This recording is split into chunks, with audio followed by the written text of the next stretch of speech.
Yeehaw, I'm back. Right, look at. Unfortunately, this is faster than advertised. I'll tell you why. The problem I've got is that I was just testing these out before. I had a good listen, and I just thought, right, I'll just have a little listen to the tweeters just to see what sort of level at. And this one was totally off. I thought, couldn't believe it. It sounded awesome without it, so it even fooled me. Yeehaw.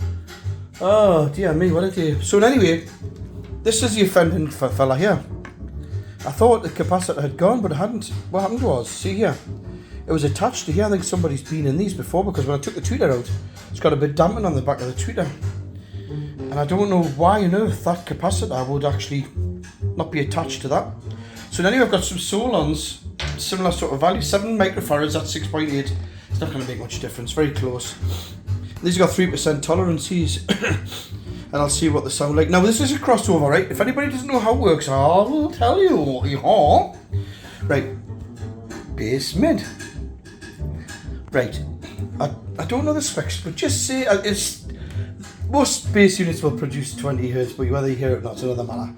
Just say it's rated at 45 Hz here, right? This one, and you have to cross it over so when the tweeter kicks in, which is here.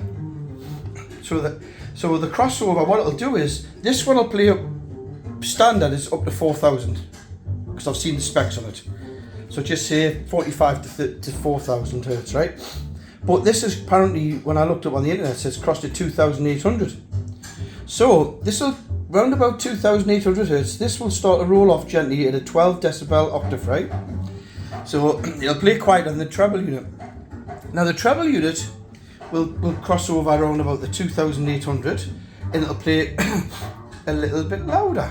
So that'll just this thing here will kick off at 2,800 all the way up to just say 25 kilohertz. I don't know what the frequency range is on this one. Custard full of cow. So basically, this tweeter, well, generally tweeters can go up to like 32 plus kilohertz, which you can't hear them. I can only hear about 15, right? I used to really hear 20, but I'm getting old. So this inductor here, and this capacitor, and this resistor sets the slope, right? The frequency response. So basically, once to give you a flat as possible frequency, so without any dips, so that they just seamlessly integrate with each other, the drivers. I love ruark stuff because look at that, it's hardwired, that man. We find audio's crossovers nowhere near as good as this.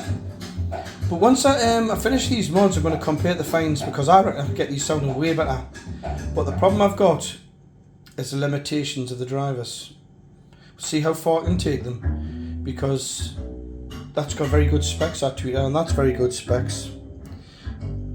Honestly, if you see a ruark talisman, you've got a pretty decent speaker for not much money, you know what they go for. I'm sure they're about 1,100 quid when they're finished in 3, guys, you know, the talisman 3. Right, I'm going to put this back together, and I'm going to have a bit of listen. Right, I'll see you when I get your glasses.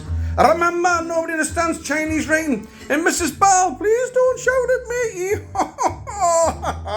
me.